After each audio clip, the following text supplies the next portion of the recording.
different administration than the United States has had in the past. Madam President, Mr. Secretary General, world leaders, ambassadors, and distinguished delegates, 1 year ago I stood before you for the first time in this grand hall. I addressed the threats facing our world, and I presented a vision to achieve a brighter future for all of humanity. Today I stand before the United Nations General Assembly to share the extraordinary progress we've made. In less than 2 years, my administration has accomplished more than almost any administration in the history of our country. America's so true.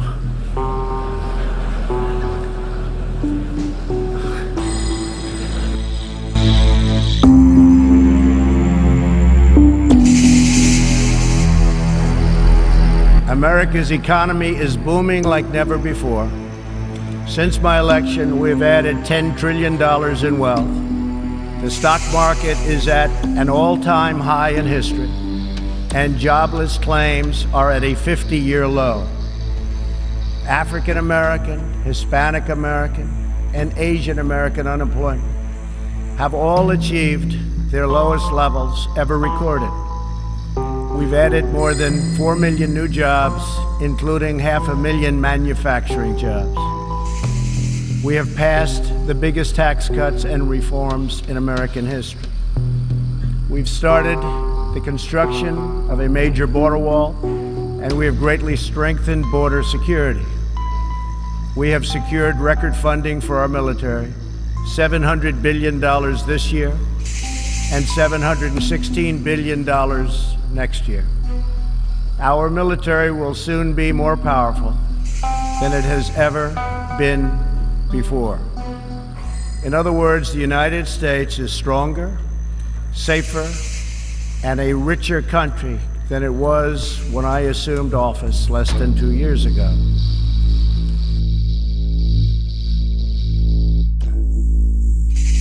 We are standing up for America and for the American people, and we are also standing up for the world.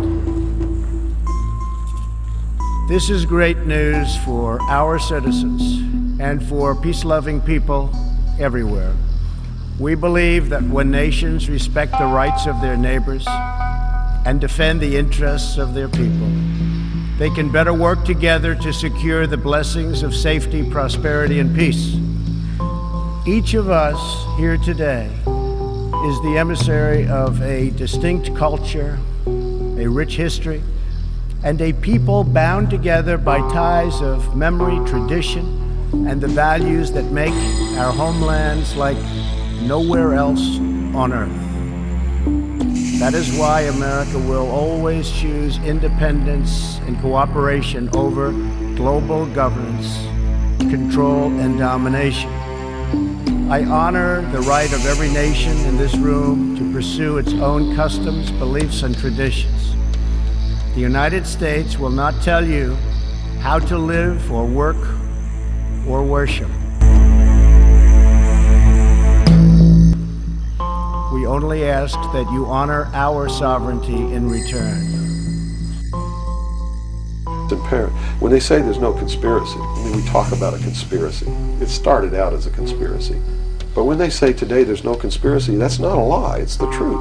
They're doing it right out in the open, right under our noses, and we're too stupid to know it, to see it. So it's not a conspiracy now today, at all. It's right out in the open. They even published their plans. I mean, here Carter appointed Zbigniew Brzezinski as the National Security Advisor, who just wrote a book before he was appointed, declaring himself a Marxist.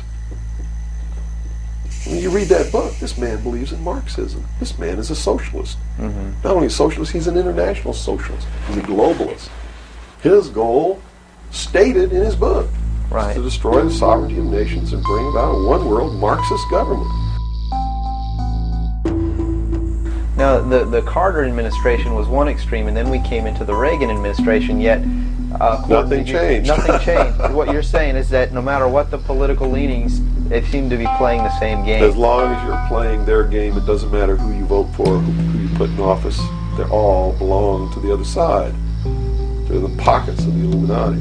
When you quit electing professional politicians, when you quit electing the guy who looks nice on television because he speaks good and he looks like the guy you wanted to marry or something like that, you're playing right into their hands. You know, they made it so impossible for another Abraham Lincoln to get elected to the office of president that it's a wonder that we even have a chance at all. We need to send people to Congress and to government who are going to clean house. Kick all the members of secret societies out of the bureaucracy. Lock them up. Try them for treason. Because they are traitors. So one thing that may help is term limitations.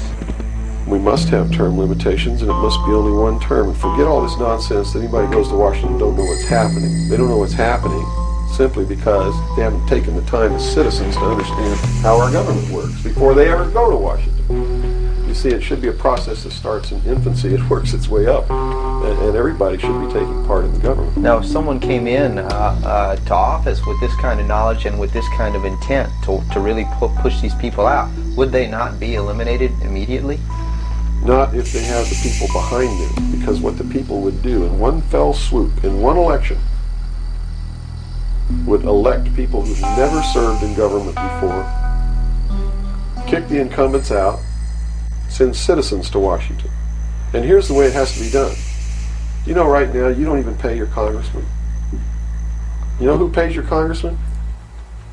The federal democracy of the District of Columbia. The federal government pays your congressman, who's supposed to be representing your state and you. The federal government is a foreign country to your state. Why should he represent you? From this day forward, a new vision will govern our land. From this day forward, it's going to be only America first. America first. The forgotten men and women of our country will be forgotten no longer. Every decision on trade, on taxes, on immigration, on foreign affairs will be made to benefit American workers and American families. I will fight for you with every breath in my body, and I will never, ever let you down. We will bring back our jobs. We will bring back our borders. We will bring back our wealth. And we will bring back our dreams. Do not allow anyone to tell you that it cannot be done. No challenge can match the heart and fight and spirit of America. We will not fail.